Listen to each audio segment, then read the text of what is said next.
बोलती पुस्तके. ज्यांना वाचनाचा नाद त्यांना बोलती पुस्तके घाली साद. आमचं चॅनल सबस्क्राईब करा आणि सबस्क्राईब करायला इतरांनाही सांगा. नमस्कार श्रोते मित्र हो, बोलती पुस्तके सादर करत आहे लेखक अनंता सूर लिखित कथा देवमाणूस. आषाढी एकादशीची पंढरपूरची वारी करून सखाराम संध्याकाळी घरी परतला. घरी आल्यापासून त्याच्या मनाला कसं हलकं हलकं वाटत होतं. खरं तर यावर्षी गावातील 15-20 मंडळीसोबत पंढरपूरला जाऊन येण्याचं हे त्याचं 15वं वर्ष. बापाकडून आलेल्या 2 एकराच्या तुकड्यावर तो बाजूलाच असल्या संता काकांचं 4 एकराचं वावर ठेक्यानं करून बायको सखूला घेऊन सुखात राहत होता. पंढरपूरला जायला लागल्यापासून त्यानं कधी कोंबड्या बकऱ्याला देखील शिवलं नव्हतं. त्यामुळे तो पूर्णपणे शाकाहारी बनला होता. 2 महिन्यापूर्वीच उन्हाळ्यात त्यानं एकुलत्या एका पोरीचं लग्न धूमधडाक्यात आटोपलं होतं. संजीवनी तिचं नाव. तिला मुकुटबन जवळच्याच मार्की गावात दिलं होतं आणि या मार्कीपासूनच 20 किलोमीटर अंतरावर असलेल्या एका माथार्जुन येथील एका आश्रमशाळेत जावई मोहन मागच्याच वर्षी 10 लाख भरून चपराशी म्हणून नोकरीला लागलेला होता. सरकारी नोकरीला जावई असल्यानं तो यावर्षी राजी खुशीत गेला आणि पंढरपूरच्या विठ्ठलाचे आभार मानून पंढरपूरला 4 दिवस थांबून संध्याकाळी घरी परत आला होता. सकाळ झाली तसं सकूनं गॅसवर सखारामला चहा बनवून दिला. लगेच त्याचा चहापाणी होताच तिनं लगबगीनं 2 पोळ्या आणि भाजी ताटात टाकून त्याला आणून दिलं. तसा तो घाईघाईने सोप्यावरच जेवण करू लागला. तोच सकूनं त्याला शिदोरी बांधून दिली. 15 दिवसाच्या पंढरीच्या वारीने आता त्याच्या जीवात जीव राहिला नव्हता. कधी एकदाचं शेतात जाऊन डोळ्यांनी शिवार पाहतो किंवा शिवारातलं पीक पाहतो असं त्याला झालं होतं. आज उघाड निघाल्यानं त्यानं जेवण आटोपताच फवारीचा पंप पाठीवर घेतला आणि एका हातात शिदोरी घेऊन शेताची वाट चालू लागला. पायाला चाकं लावल्यागत त्याची पावलं शेताच्या दिशेनं धावू लागली आणि पाहता पाहता 10 मिनिटात तो शेतात पोहोचला. त्याचं आणि संता काकाचं शेत सोयाबीननं हिरवंगार झालं होतं. ते पाहून त्याला जणू आपल्याला यावर्षी पंढरीचा विठ्ठलच पावला की काय असं वाटू लागलं. पुन्हा स्वतःला सावरीत त्यानं आपल्या पाठीवरील फवारणीचा पंप खाली उतरवला. शिदोरी बाजूच्याच मोठ्या कडुनिंबाच्या झाडाच्या फांदीला अडकवली आणि लगेच थैल्यातील औषधीचा डब्बा काढून त्यातील 2 झाकण औषध फवारणीच्या पंपात टाकलं. बाजूच्या नाल्यातून पंपात पाणी ओतून तो लहान पंप मुलाला अलगदपणे पाठीवर घ्यावे तसा पाठीवर घेतला आणि फवारणी सुरू केली. नवख्या नवरीगत उभारून आलेल्या हिरव्यागार पिकाला पाहून त्याचं मन आतून सूर्यफुलासारखं फुललं. भराभर त्याची पावलं सोयाबीनला फवारणी करीत पुढं पुढं चालू लागली. आभाळ निरभ्र झालं होतं. साऱ्या शिवारभर फवारणीच्या औषधाचा उग्र गंध वाऱ्याच्या झोतानीशी दरवळत होता. दुपारपर्यंत त्यानं आपल्या 2 एकर शेतातली फवारणी आटोपली. त्यानं हळूच पाठीवरचं पंप खाली ठेवलं आणि कडुलिंबाच्या झाडाच्या फांदीवर अडकवलेल्या शिदोरीजवळ गेला. शिदोरीची गाठ सोडून तो हळूच विठ्ठल विठ्ठल म्हणत झाडाखाली बसला. इतक्यात बाजूच्या शेतातून शिदोरीचा वास घेत घेत एक कुत्रं त्याच्याजवळ येऊन बसलं. तसा त्यानं त्याला पोळीचा तुकडा टाकला. तो पोळीचा तुकडा तोंडात घेऊन लगेच कुत्रा तिथून पळून गेला. सखारामनं जेवण सुरू केलं तशी त्याला क्षणात संजीवनीची आठवण झाली. डोळ्यात पाणी दाटून आलं. लगेच पाणावलेले डोळे पुसून तो जेवायला लागला. शिवारातला वारा शांतपणे वाहत होता. पुन्हा जेवण आटोपताच त्यानं पाठीवर पंप घेऊन संता काकाच्या 4 एकर शेतात फवारणी सुरू केली. दिवस मावळतीला आला तशी त्यानं फवारणी आटोपली आणि घरचा रस्ता धरला. दिवसभराच्या फवारणीनं त्याचं सारं अंग दुखून आलं होतं. घरी अंगणात पाय ठेवताच त्यानं लगबगीनं पाठीवरचा पंप उतरवून घरातील एका कोपऱ्यात नेऊन ठेवला आणि बाथरूममध्ये गेला. थोड्या वेळात तो हातपाय धुवून सोप्यावर बसला तसं सखूबाई चहा घेऊन आली. त्यानं चहा घेतला, बाजूला ठेवला टॉवेल घेऊन परत तो आंघोळी करण्यासाठी बाथरूममध्ये गेला आणि मग सखू स्वयंपाकाला लागली. अर्ध्या तासात स्वयंपाक होताच दोघांनीही जेवण आटोपली. इतक्यात सखारामचा फोन वाजला. त्यानं पॅन्टच्या खिशातून फोन बाहेर काढून बघितला. संजीवनीचा फोन होता. त्यानं फोन उचलला तशी ती म्हणाली, कसं काय चाललंय बाबा? अगदी मजेत चाललंय आमचं. कालच पंढरीच्या वारीवरून आलोय. तो आणि आई काय करत आहे? संजीवनी, ती माझ्या बाजूलाच उभी आहे. बोलायचं आहे का तुला तिच्याशी? सखाराम, हो, थोडा फोन द्या आईकडे. असं म्हणताच त्यानं तिच्या हातात फोन दिला. हां, बोल संजीवनी, काय म्हणतेस? सखू, काय चाललंय ग आई? आणि कशी आहेस तू? संजीवनी, मी एकदम मजेत आहे. आत्ताच आमची जेवणं आटोपली आणि झोपायची तयारी सुरू होती. तू काय म्हणतेस?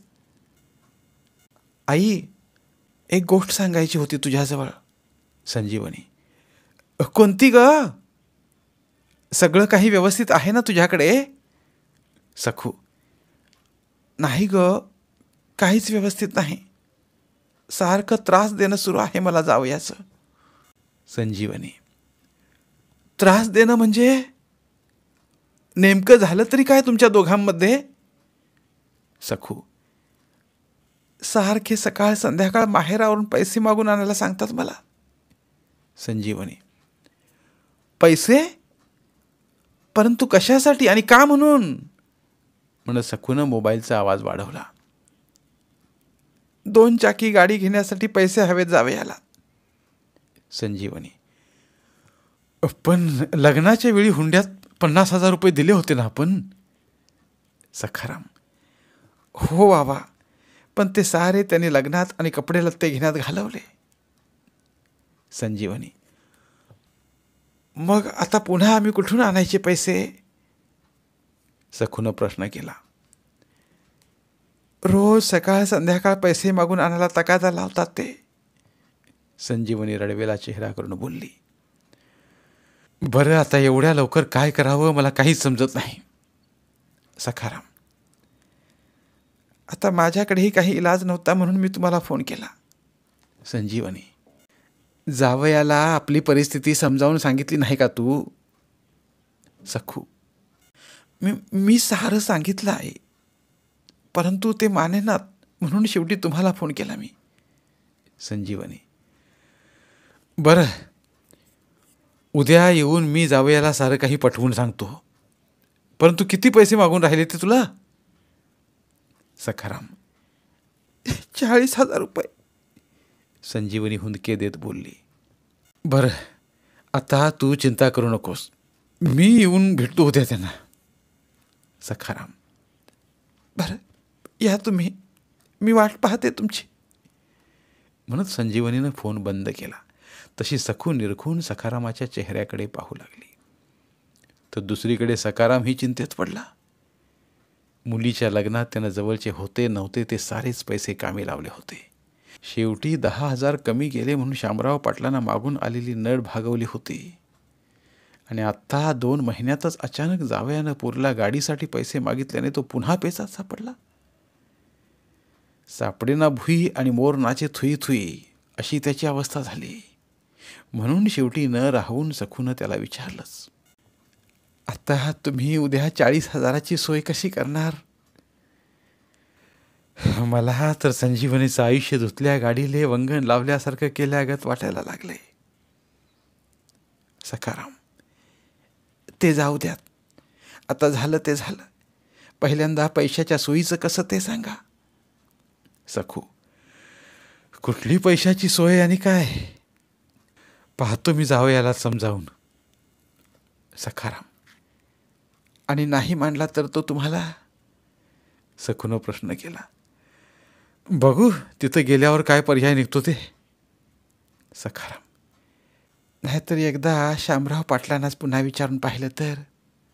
सखू, काय विचारू?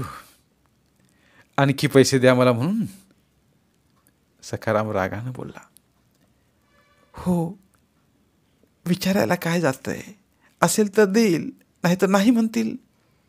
सखू, अगं आपण अगोदरच आपण लग्नाचे 10,000 देणे आहोत त्याचे. सखाराम, हो, तुमचं म्हणणं बरोबर आहे, पण विचारायला काय जातं एकदा? सखू. बरं, तू म्हणतेस तर विचारून पाहतो सकाळी. झोप आता तू शांतपणे. असं सखारामनं म्हणता सखूनं हळूच लाईट बंद केला आणि दोघेही झोपी गेले. बाहेर एकसारखे धो धो पाऊस कोसळणे सुरू होते आणि दूरवर कुत्र्यांच्या भुंकण्याचा आवाज वातावरणात घुमू लागला. सकाळ झाली तसा सखूनं लवकर उठून चहा पाणी केला आणि स्वयंपाक करायला लागली. तर सखारामनं अंघोळ आटोपून अंगावर नवे कपडे चढवले आणि जेवण करण्यासाठी बसला. सखूनं लगेच गरमागरम पोळ्या आणि भाजी ताटात वाढली. तसा तो घाईघाईने जेवण करू लागला. त्याला शामराव पाटलाच्या घरी जाऊन फाट्यावरून 8:30 मार्कीला जाणारी बस पकडायची होती आणि दोन्ही कामं आटोपून संध्याकाळी घरी परतायचं या इराद्यानं तो घाईघाईनं सारी कामं करीत होता. लगेच 15-20 मिनिटात जेवण आटोपून त्यानं सखूचा निरोप घेतला आणि शामराव पाटलाच्या घराचा रस्ता धरला. तसा मध्येच त्याला हरिभाऊ भेटला. परंतु त्याच्याशी फारसं काहीही न बोलता, शामराव पाटलाकडे चाललो कामासाठी, असं थोडक्यात सांगून त्यानं पुन्हा आपल्या पावलाची गती वाढवली आणि पाटलाच्या घरी पोहोचला. पाटलाचा खास गडी माणूस रघु काका अंगणात शेण काढीत होता. तेव्हा त्याच्याकडे पाहत त्यानं प्रश्न केला, शामराव पाटील घरी आहेत का रघु काका? हो, हा आहेत घरी. थांबा, आज जाऊन सांगतो मी मालकाला. असं म्हणत रघु काका घरात गेला आणि लगेच, तुम्हाला मालकाने आत बनवले भेटायला, म्हणून धावत बाहेर आला. तसा बाहेर पायातील चपला काढून सखाराम आत गेला. त्याला पाहता शामराव पाटलाने मालकिनीला चहा करून आणण्याचा नजरेनंच इशारा केला. तशी ती स्वयंपाक खोलीत गेली. तोच पाटील त्याला म्हणाले, बसा सखाराम काका, आज सकाळी सकाळी कसं काय येणं केलं म्हणायचं आमच्याकडं? एक काम पडलं होतं पाटील तुमच्याकडं म्हणून. सखाराम, बरं बोला तुम्ही, पैशाचं की आणखी दुसरं काही? पाटील, पैशाचंच, पूरला द्यायचे होते थोडे पैसे. सखाराम, पण किती? आणि मागचे 10,000 अजून यायचे आहे तुमच्याकडून ते? पाटील, हो तेही देईल, पण आजची 40,000ची गरज भागवा मालक पहिल्यांदा. सखाराम, सध्या तर 40 नाहीत, परंतु 10,000 जवळ आहेत, तेवढ्यानं होत असेल तर बघ. पाटील बोलले तसा तो म्हणाला, ठीक आहे, चालेल चालेल, सध्या 10,000च द्या मग. असे सखाराम म्हणत नाही तोच मालकीन चहा घेऊन आली.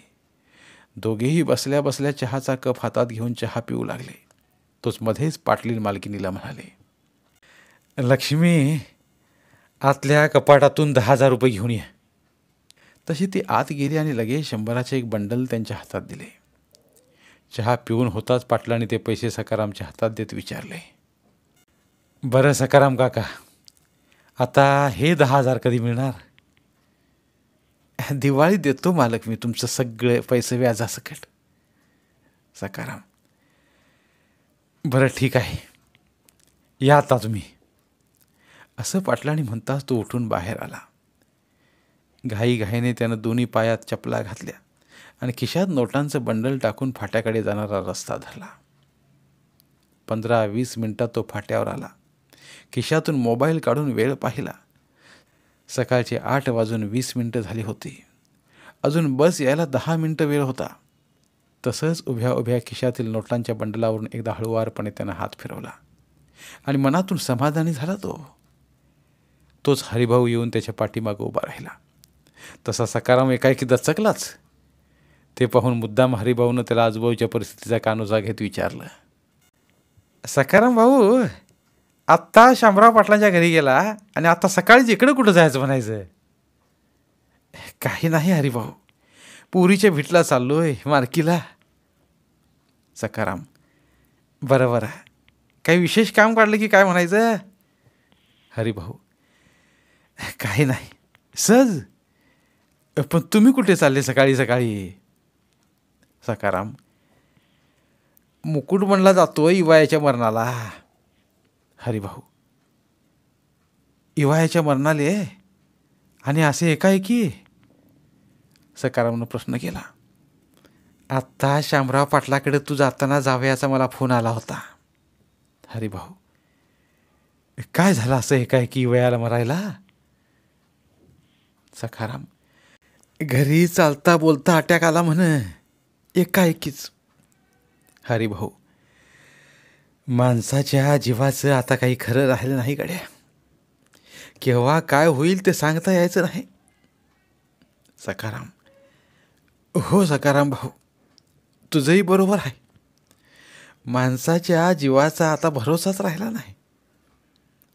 असं हरिभाऊ म्हणत नाही तोच वणीकडून मार्कीला जाणारी बस त्यांच्या नजरेत भरली. दोघांनीही बसकडे पाहत दुरूनच हात दाखवला तशी ती जवळ येऊन थांबली.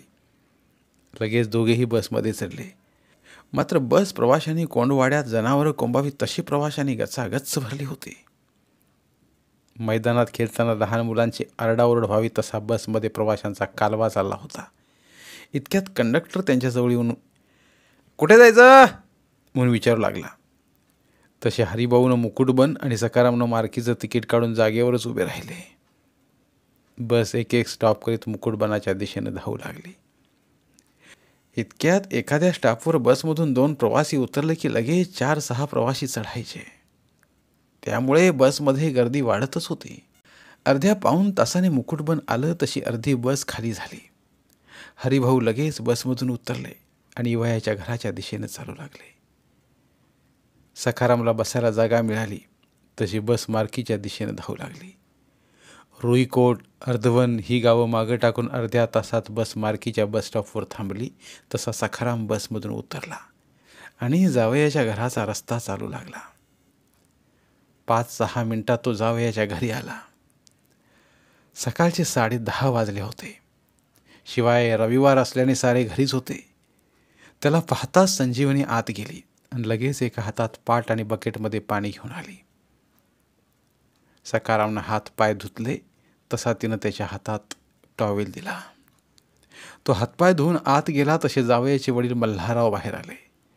सकारामनं त्यांना रामराम केला. जावईही त्यांच्या मागे मागेच फिरू लागले. इतक्यात संजीवनी आतून पिण्यासाठी पाणी घेऊन आली. तेव्हा पाणी पिता पिता सकारामनं मल्हाररावांकडे पाहत प्रश्न केला. काय म्हणताय मल्हारराव पिका पाण्याचं?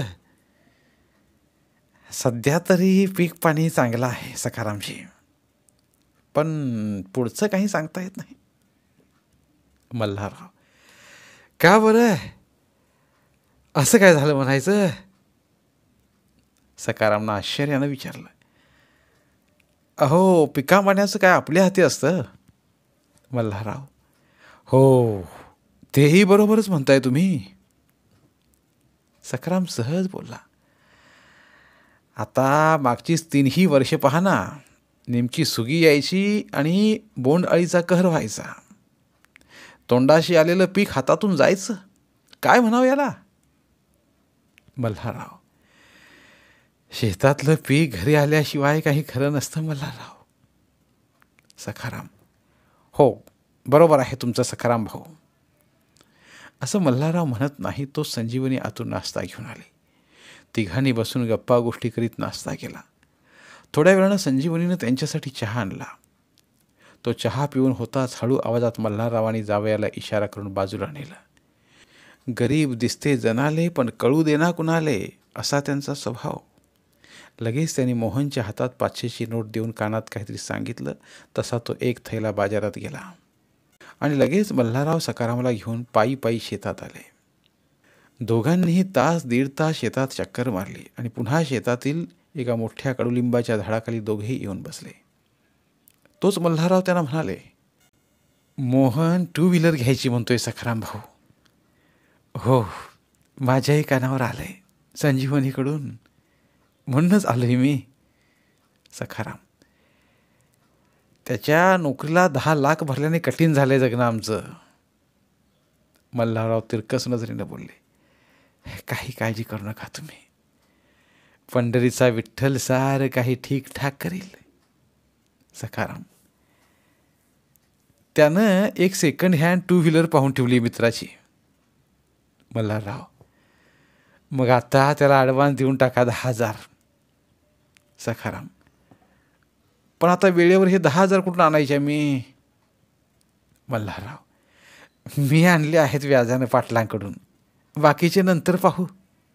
सखाराम, पण तुमच्याकडून पैसे घेणे बरोबर वाटत नाही हो मला. मल्हारराव, अहो, मी आपल्या मुलीच्या सुखासाठी देतो हे पैसे खुशीनं. सखाराम, 2-3 वर्षापासूनचे बोंडअळीचे पैसे जमा व्हायचे आहेत, म्हणूनच मीच विचारून पहा म्हटलं मोहनला. मल्हारराव, असे किती यायचे आहेत तुमचे पैसे मल्हारराव बोंडअळीचे? सखाराम, कमीत कमी 40,000 असेल. ते आले असते तर तुमच्याकडून पैसे घ्यायची सुद्धा आम्हाला गरज पडली नसती.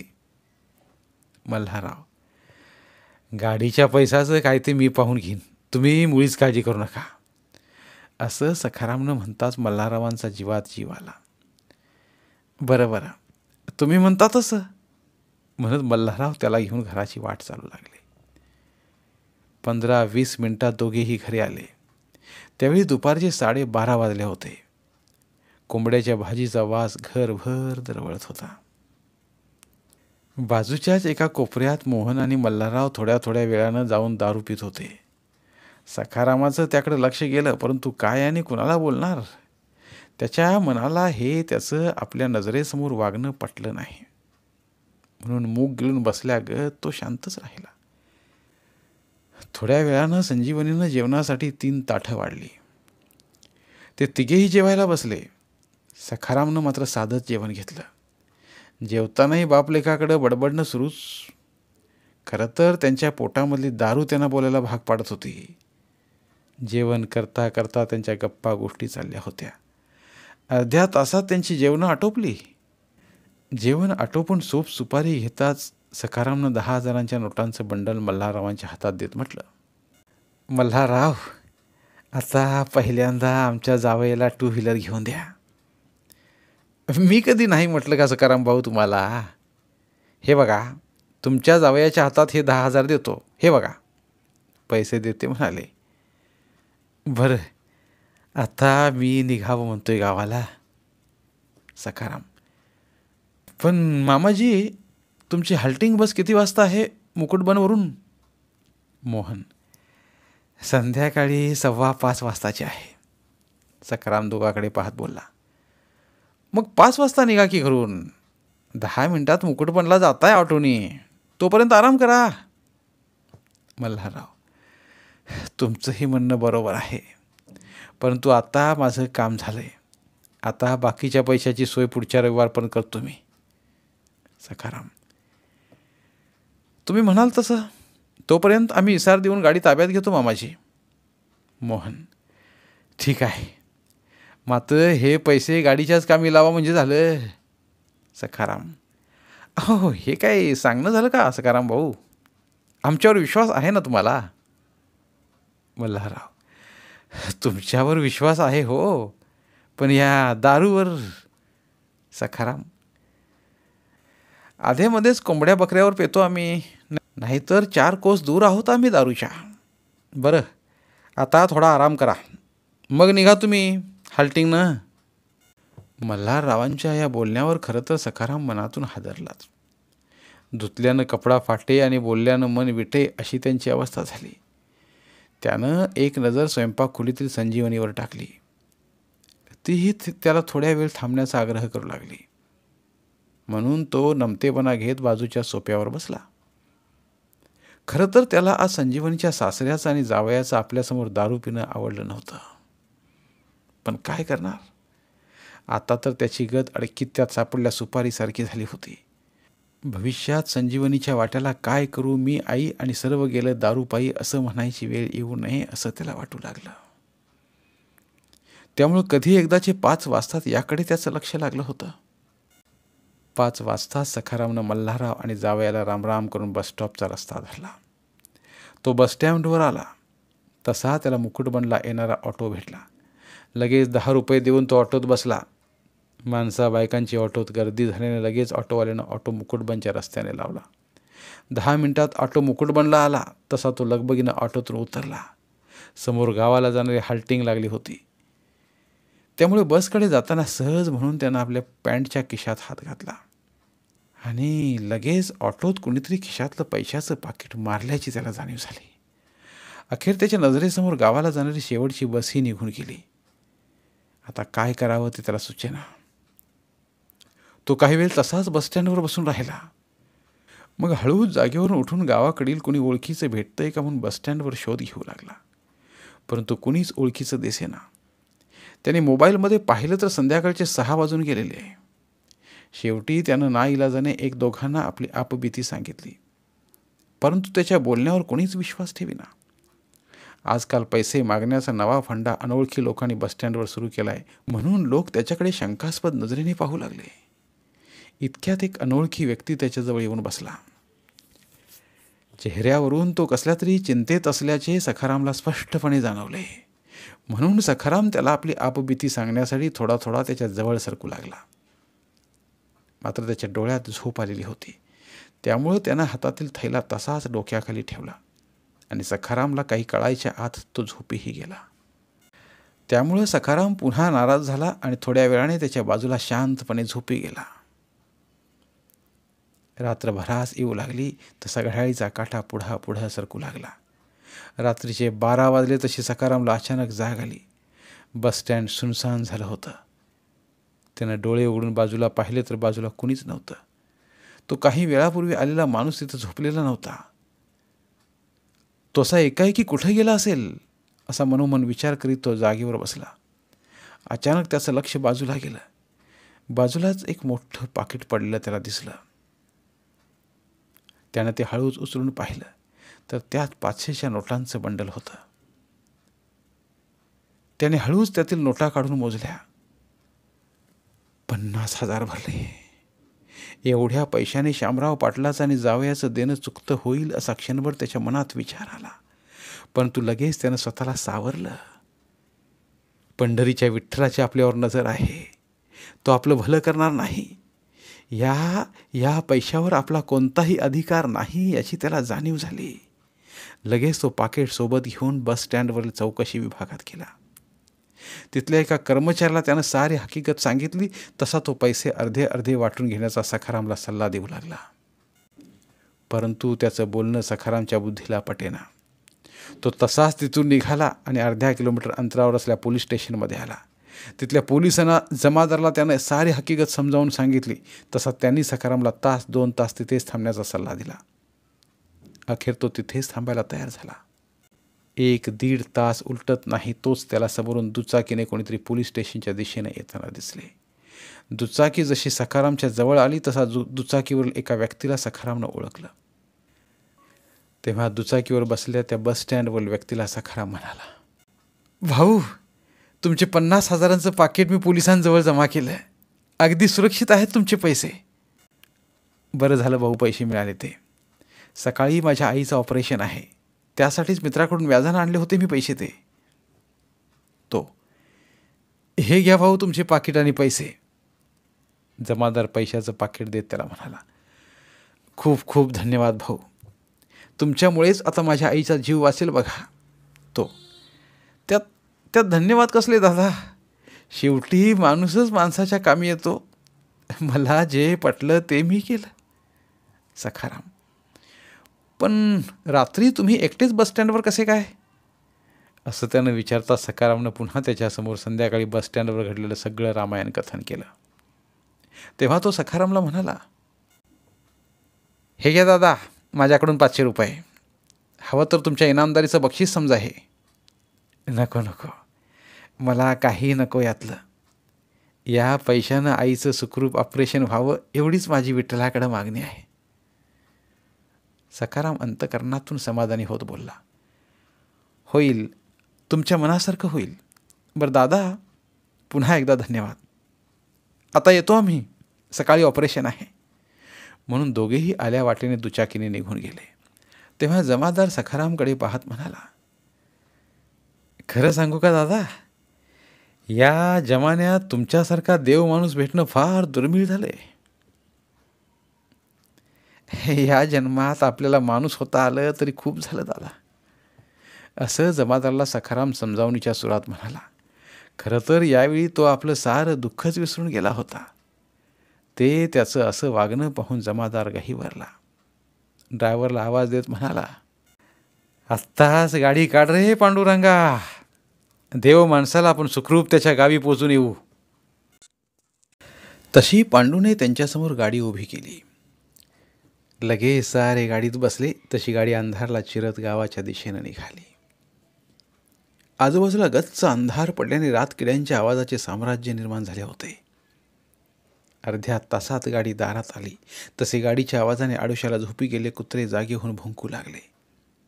सखाराम गाडीतून खाली उतरला. तशी जमादारला घेऊन गाडी आल्या वाटेने भुर्र दिशी अंधारात मुकुटबनाच्या दिशेने निघून गेली. गाडीच्या आवाजाने सखू जागी झाली. तिनं आतून दरवाजा उघडला तेव्हा आत येत सखारामनं घाईघाईनं घडलेलं सारं रामायण तिला सांगितलं. रात्र बरीच झाल्याने लगेच 15-20 मिनिटात दोघेही झोपी गेले. सकाळ झाली तसं सखूनं गॅसवर चहा करून सखारामला दिला. त्याचं चहा पिऊन होत नाही तो सखारामचा फोन वाजला. लगेच उठून सखाराम फोन उचलला. संजीवनीचा फोन होता. त्यानं बटन सुरू करून फोनवर बोलणं सुरू केलं. बाबा, एक आनंदाची बातमी आहे तुमच्यासाठी. संजीवनी, आनंदाची बातमी? आणि ती कोणती ग? सखारामनं आश्चर्याने प्रश्न केला. थोड्या वेळापूर्वी मामांजीला पटवाऱ्याचा फोन आला होता. संजीवनी, पटवाऱ्याचा फोन? आणि तो कशासाठी ग? सहज प्रश्न करीत तो म्हणाला, मामाजीचे 3 वर्षाचे 40,000 आज त्यांच्या खात्यात जमा होणार आहेत म्हणून. संजीवनी आनंदाने गदगदित होऊन बोलली, मग बरं झालं म्हणायचं.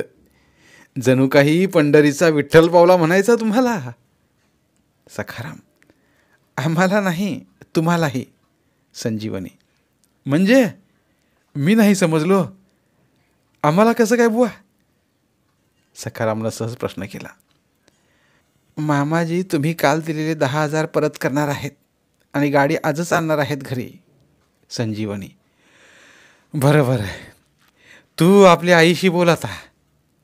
म्हणत सखारामनं सखूच्या हातात फोन दिला. ती बारीक आवाजात संजीवनीशी बोलू लागली. तेव्हा सखारामनं आत जाऊन विठ्ठलाच्या मूर्तीसमोर हात जोडले. म्हणाला, विठ्ठला, माये बापा, तू कोणत्या रूपात कधी येशील ते सांगता येत नाही. आज माझ्या भक्तीला फळ मिळालं बघ. आणि नकळतपणे त्याचे दोन्ही डोळे डबडबून वाहू लागले. रात्रीच्या पुण्याचंच फळ आज जणू काही विठ्ठलाने आपल्या पदरात टाकलं की काय असंच त्याला मनोमन वाटू लागलं. दूरवर जैसे ज्याचे कर्म तैसे फळ देतो रे ईश्वर, असे गाण्याचे स्वर कानी पडू लागले. सकून दिलेल्या आवाजानं तो भानावर आला. धन्यवाद. पुन्हा भेटूया एका नवीन कथेसह. मराठीतील प्रतिभावंत लेखकांचं साहित्य, कथा, कादंबऱ्या ऐकण्यासाठी आमचं बोलती पुस्तके हे चॅनल सबस्क्राईब करा. आणि मराठी साहित्याचा प्रसार करण्यासाठी प्रत्येक मराठी माणसाला सबस्क्राईब करण्यासाठी आवाहन करा. आणि बोलती पुस्तके या साहित्य चळवळीत सहभागी व्हा. आपले पुन्हा एकदा धन्यवाद.